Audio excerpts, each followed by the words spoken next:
From Gordon Ramsay making out with a random contestant to chefs backstabbing each other, here are 8 plot twists on Hell's Kitchen nobody saw coming, starting with the time Hell's Kitchen security found drugs inside the dorms. In the finale of season 20, Gordon requested that the 2 finalists rush back to the dorms for an emergency meeting. I've never had to deal with this before, and in 20 seasons, I've never, ever felt this angry. You guys know I never come into these dorms. I give you your peace and respect that privacy, right? Understood? Yes, chef. Yes, chef. Even though Gordon respected each contestant's privacy, there were still safety measures like daily sweeps by the security, and what they found was completely unexpected. And look at what they found. I am not fucking around. Whose is this? Who smokes? I'm not fucking around. Who smokes this shit? But that wasn't the only packet they found. Hold that. I'm not talking about one joint. This is insane. Jesus. And Gordon explained how severe the consequences were going to be. This is grounds for disqualification. Do you have any idea what's going to happen now? No, chef. We'll shut the place down. This is not acceptable. But neither finalist was willing to fess up to their actions. Tell me the truth. Who brought that in? Megan. I have no fucking idea, I want an chef. answer now. I have no Otherwise, I'm idea, shutting chef. this whole thing fucking down right now. However, Gordon wasn't done tormenting them just yet. In fact, open them both up. It's your head chef's jackets. And this wasn't the only time that Gordon pulled a prank on the contestants, as there were 2 more occasions in which he was successful, like the scheme he pulled off during the exotic protein challenge in season 14. As you can see, I brought in many exotic animals that many cultures view as delicacies. Oh god, I'm gonna die. In Cambodia, for example, tarantulas are a staple, and they cook them by deep frying them. Just like the tarantula, there were a few more unexpected animals that made it on the menu. But when Gordon finally made his way to the snakes, he noticed something out of the ordinary. Where's the other snake? What does he mean? Where's the other snake? No. Oh my god. Funny. Stop it. Oh shit, come on! And Gordon wasn't done just yet. Honestly, one rubber snake? Unbelievable. Similar to this challenge, the taste test challenge in season 2 employed an element of surprise, but with its own unique twist. Before the challenge began, Gordon gathered all the contestants at the table and presented them with a gourmet buffet for breakfast. After such a horrible night of service, chef's presenting me with caviar. Every time you put something in your mouth, you gotta know what you're eating. And Gordon proceeds to ask the contestants which dishes they preferred. Keith, Yes, chef. favorite dish? I like the pate, chef. Continue. I like the caviar. The stuff I've eaten before tastes like fishy, stinky. That is just amazing. But it turns out that every single one of those dishes wasn't actually what it appeared to be. I don't think any of you around the table this morning have any idea what you've been eating. The fondue was a spray cheese. The kebabs, bruschetta, was a TV dinner.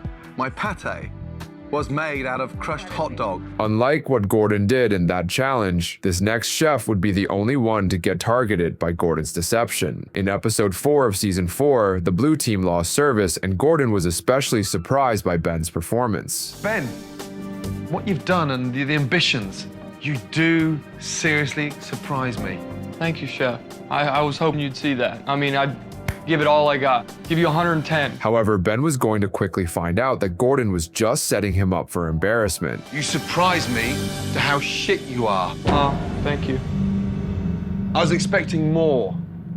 Hey, maybe you shouldn't have quit your fucking day job so early. Just as ruthless as Gordon was with Ben, Keith pulled off a similar tactic with his close friend Garrett in season 2, but with a much crueler twist. Early on in the episode, Keith bonded with Garrett, having a mutual understanding that they would pick each other if they won a challenge. I would pick you if I won just because we got screwed the most, man. I'd pick you because fuck the girls. If I win a challenge, I'll pick Keith. And Keith even made sure to double down that he'd got Garrett's back. Garrett's my boy. I've been on the blue team with him all the time. We lost like every fucking challenge. Whenever we think we can rise up and help out each other, we're gonna do it. Hopefully you can ride it all the way to the finals. However, that trust was immediately thrown out the window when Keith wins the challenge the morning after, choosing Virginia to accompany him on his trip to Vegas instead of his so-called friend, Garrett. I'm gonna take Virginia because hers was the second best.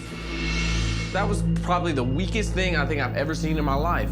Keith, he's a liar. Similar to how Keith betrayed Garrett's trust, during season 5, Gordon pulled a move that broke his own rule that he established on the show. Normally, at the end of every service, the team that lost would see one of their members leave the show. But that wasn't the case in episode 9, when the blue team sent Robert and Ben up for elimination, thinking that either one of them would be sent home that evening. I have made a decision to send home the person that has sabotaged their team and the person I feel personally has given up. However, unbeknownst to both of the chefs standing before Gordon, they weren't going to be the ones leaving.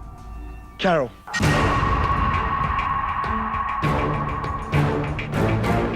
Jacket off and you're leaving Hell's Kitchen. You two back in line. And it was the first time ever in Hell's Kitchen history that a contestant was eliminated from the winning team. You didn't even make a comeback. After the dauphinoise and the potatoes were screwed, you gave up. Thank you. Good night. Just as Carol was the first ever contestant to experience a rule-breaking decision by Gordon, this next contestant would receive an unprecedented gift from Gordon. In the very first episode of season 7, Gordon called up the first contestant to present their signature dish challenge. Listen to me. That dish was delicious. Thank you, Chef. I mean, I'm shocked. It may look slightly dull and boring, a little bit like you, but well done. And the unusual fact is that Gordon was never this nice to any contestant on their first day of the competition. Don't look so nervous. You're scary.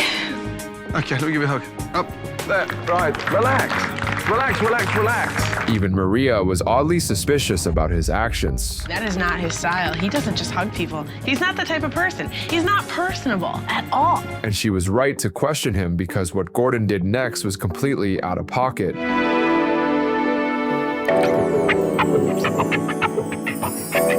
wanted to be first. But Maria wasn't the only one shocked by what happened. Chef Ramsay, you're a little slutty. I was just so stunned. Chef Ramsay really did like that dish. However, they soon found out that the contestant wasn't just your average Jane. Listen to me, before we go any further, this person is not who you think she is. This person is... my wife, Tana. Take that off. But that wasn't the last time Gordon managed to fool every single contestant. In the finale of season 10, he decided to change up traditions. I'm changing things. For the first time ever, I've decided to do away with the whole two-door thing because I'm ready to decide a winner. But instead of doing a grand announcement of the winner like he'd always done before, Gordon decided against it. The winner of Hell's Kitchen is... Tavon. And it turns out that Tavon was the first chef in season 10 to get eliminated from the competition for one of the worst service performances ever documented on the show, making this one of the funniest plot twists in this video.